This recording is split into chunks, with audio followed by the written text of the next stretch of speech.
Tur es spēlēju eksorcistu. Ļaunam izdzinēju.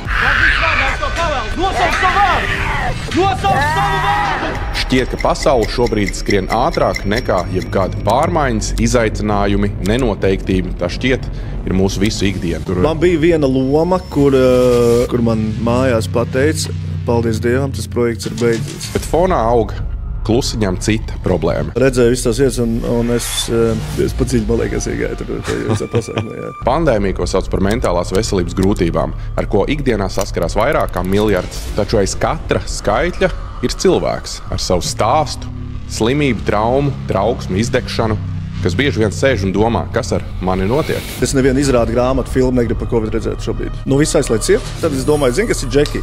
Slēdziet ārā šitās krāsainās gaismas, neklausieties mūziku, ja, mūsu aktieri vai kultūras joma sāk neeksistēt vairāk. Tad vienā brīdī domāju, what the fuck? Šis podcasts ir vieta godīgām sarunām, jo daloties mēs saprotam ne tikai sevi, bet arī to, ka neesam vieni.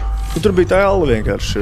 Bija nevis izdedzis, nekvēloja. Tur bija vienkārši melna ogla kaut kur pažobelē, tā mētājās. Tas bija pirmais trieciens manā dzīvē, tāds man bija bijis.